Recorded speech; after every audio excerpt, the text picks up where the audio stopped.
Was one of those early figures that you found yourself looking up to Lord Sugar? Because obviously we can tie that as a kind of full circle moment. Yeah, no, it actually was. It was. So I actually read his autobiography before I ever applied to The Apprentice. And I never really considered The Apprentice as a thing. I used to watch it, but I didn't think I can go on it. Really? Why was that? I don't know. I really never really crossed my mind. Like, I just never really thought of applying. But I read his autobiography anyway. Really interesting. I don't know how he went from that to being a dickhead. Like, he went from being this like super motivated kid that no one ever believed in. Even his, like, do you know his story? Like, he's like, his wife's dad like would like not accept him, and he was like, and then even when he got knighted, it was like he didn't get the pat on the back sort of thing, quote unquote, not good enough. Yeah. So like to go from that and then proving everyone wrong, and now just being a bitter, racist, angry old man, I just don't get how you make that transition. And I guess the difference is money. It must change. I mean, the other thing that I can think of is he's forgotten where it's come from. Yeah, he's so far detached from it.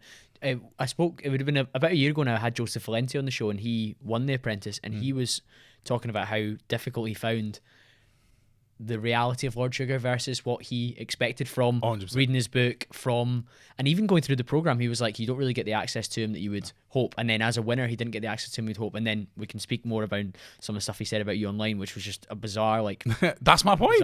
Bizarre behavior.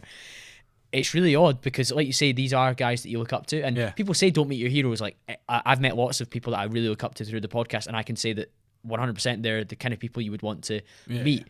But some people do let you down when you see the reality. I don't know if it's just so I definitely idolized not just him. There's quite a lot. Like Richard Branson read his autobiography. Richard Reed, Innocent. I read all about him. I remember emailing him when I was younger. Duncan Bannatyne, his autobiography. Like these are guys that you see them on TV and you go, I want to be like them.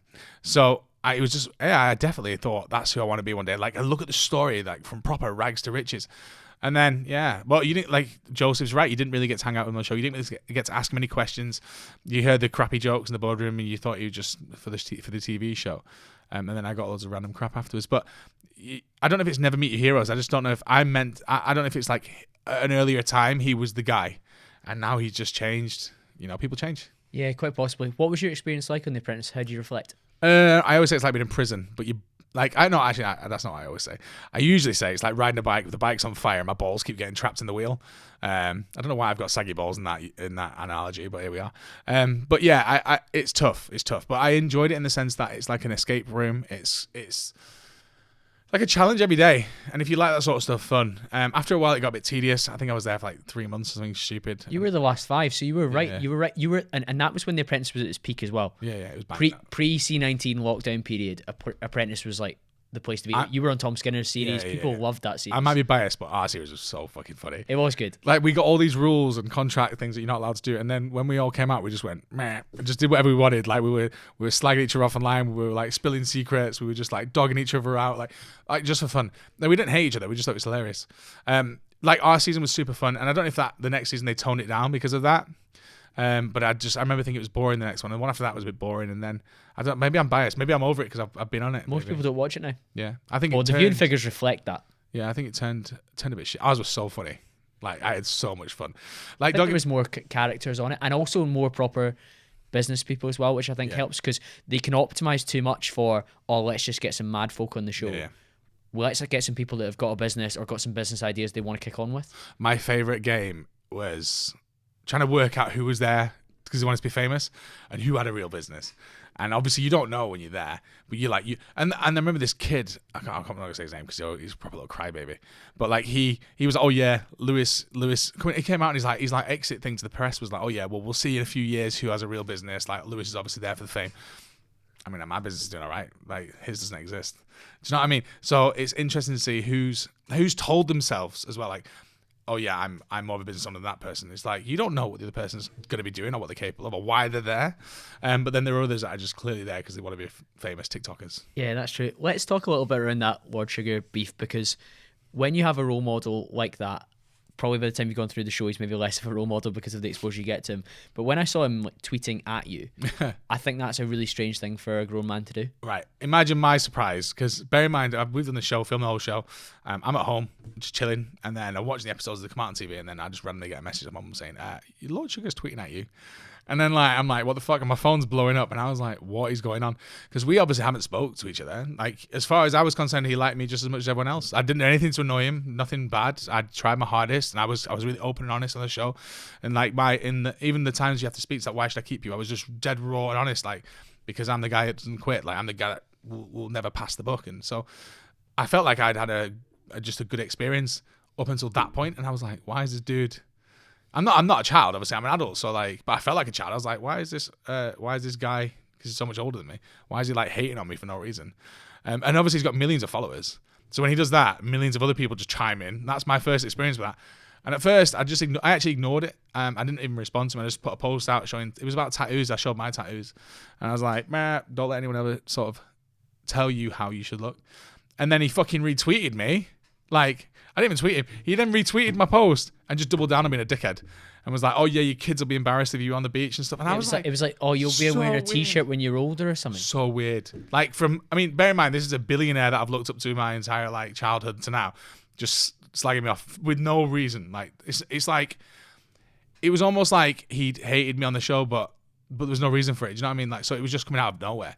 At first, I thought maybe it's his PR team trying to stir up some drama, but I think it was just him drunk. I'm not gonna lie. Yeah, because it was so odd. He's had tweets that have come down before post. It was so evening, odd. I think. Yeah. And I responded to his second one, just like, okay, boomer. And I think I won the argument as well. It was like his tweet had X amount of likes and retweets, and mine was just like he got ratioed. Yeah. But it was just in 2 words, okay, boomer. But it's because I wasn't gonna entertain another person in my life telling me that this isn't how you should be. Like I can't be asked. It doesn't matter what I do, right? It doesn't matter if when I had tattoos, when I didn't have tattoos, when I'm nice, when I'm not nice, when I'm proud of myself, when I'm upset that I'm not achieving. It doesn't matter what I'm doing. Someone's always gonna have a problem with it. They always have. Like, and everyone's always made assumptions about me from being like fucking 14 years old. It doesn't bother me anymore. I just don't give a shit. Like, I really don't care. Yeah, I think there's a certain level of confidence and self-contentment comes from knowing who you are and being able to stick to that over and over again, regardless of what the outside noises say. And those are the happiest people by miles that I know. Like, you get a lot of people that I call it NPCs, non-playable characters, because you just look at them and they've just like downloaded the latest views from social media. They've downloaded the latest clothes and attire from social media. They've all got the same haircut at this moment in time, and you just think you're living a persona, and the persona is not capable of love. The persona is only capable of like mirroring somebody else or trying to be somebody else. So I think it's much healthier to be like, oh well, if you don't like me or you don't like the version of me that you've decided is the case, so be it. I'll keep doing my thing. I think that's the best way. Like, well, I said, I've just carried on plodding. I mean, I never knew what I was doing was right. So, like, take my business for example. I never knew if what I was doing was the right way of going about it. I just thought, I see a gap. I think this is a niche version of what everyone else is offering. I think that this could be its own thing, and I've just kept plodding along, and and whether I say it is or whether you say it isn't or whatever, it doesn't matter because my sales are increasing month on month, and my business is growing month on month.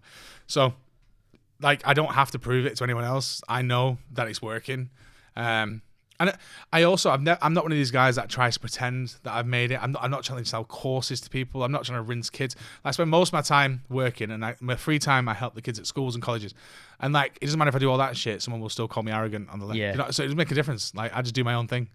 Yeah, somebody will still be unhappy. They'll be like, oh, but you only gave X amount to charity. And you're like, oh my goodness, I can never win with these people. There's no point. Like, what's the point? And at the same time, I don't really give a shit because it's irrelevant to me and my success and where I'm going to go because I'm trying to emulate those guys I met years ago and they didn't give a shit what people thought of them. I hope you enjoyed that clip. For more on my channel, hit the link just here, subscribe, and you can enjoy the full episode.